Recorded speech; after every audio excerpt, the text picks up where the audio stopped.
జయంతి సందర్భంగా ఈరోజు అంబేద్కర్ గారు ఏకసమానం చెప్పి కొంతమంది మంచి మనసుతో షెడ్ని ఏర్పాటు చేసుకొని ఆయన గురించి ఆయన చేసినటువంటి గొప్ప కాంట్రిబ్యూషన్స్ గురించి మాట్లాడడానికి నేను మీటింగ్ ఏర్పాటు చేసుకుంటూ పోలీస్ గారిని అభినందిస్తున్నాను. అంతేకాకుండా అంబేద్కర్ గారి గురించి స్టూడెంట్స్ ముఖ్యంగా చదువుతారు బాగా. వాళ్ళు టాప్ పొజిషన్కి వచ్చినారంటే మహాత్మా గాంధీ కానీ, జవహర్లాల్ నెహ్రూ కానీ, గాంధీ గారు, ఇంకా చాలామంది ఫ్రీడమ్ ఫైటర్స్ ఉన్నారు. మన దేశంలో ముందుకు తీసుకొచ్చినటువంటి నాయకులు ఎవరైతే ఉన్నారో వాళ్ళ పర్సనాలిటీస్ను చదవాలి. ముఖ్యంగా నేను మా స్టూడెంట్స్కి చెప్తున్నప్పుడు వెంటనే చేతిలో ఉంటుంది కదా, దాన్ని చూసి గూగుల్లో సెర్చ్ చేస్తున్నాను. గూగుల్లో సెర్చ్ చేసి ఏదో క్వశ్చన్స్ అడిగితే ఆన్సర్ చెప్తాను. అలాగా ఖచ్చితంగా అకాడమిక్ బుక్స్ చదవాలి. చాలా తగ్గిపోయింది. సెల్స్ వచ్చిన తర్వాత రీల్స్ చూడడంలో ఉన్న ఇంట్రెస్ట్ ఏ సబ్జెక్ట్ మీద పిల్లలకు ఉండడం లేదు.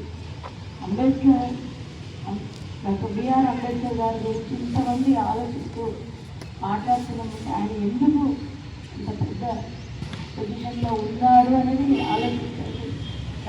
మెయిన్ ఆయన రిచ్ ఫ్యామిలీలోనే, మా డాడీ సుబేదార్ స్టేట్ ఆఫీసర్, మంచి ఎడ్యుకేషన్ ఇచ్చాడు. అందుకే ఊళ్ళలో చదువుకున్నాను, ట్రాన్స్లేట్ నేర్చుకున్న తర్వాత కనెక్ట్ సొసైటీలో ఉన్నటువంటి చాలా డిస్క్రిమినేషన్ అర్థమైంది.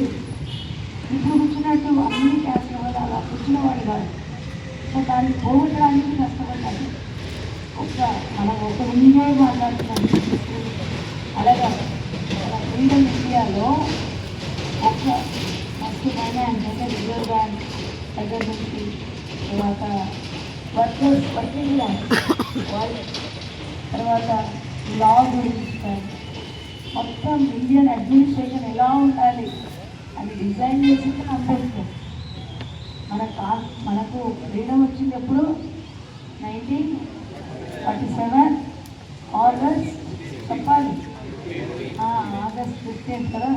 కానీ ఇండియాలో సావళకి వచ్చేటట్టు రిపబ్లికన్ కంట్రీగా తీసుకొని వచ్చిందే అంబేద్కర్. సారీ, దాన్ని అసలు తిరగలేదు. ప్రతి వింగ్లో అంబేద్కర్ రోల్ లేకుండా లేదు.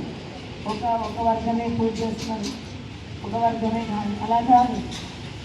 అందరికీ నాయకుడు ఆయన, అందరూ ఆరాధించదగిన గొప్ప హీరో. ఆయన లైఫ్లో ప్రతి ఇన్సిడెంట్ ఒక ఏమంటారంటే అద్భుతం అని. అంబేద్కర్ గారి గురించి నాకు అవకాశం ఇచ్చినందుకు చాలా థ్యాంక్స్ చెప్తూ ముగిస్తున్నాను. Thank you very much.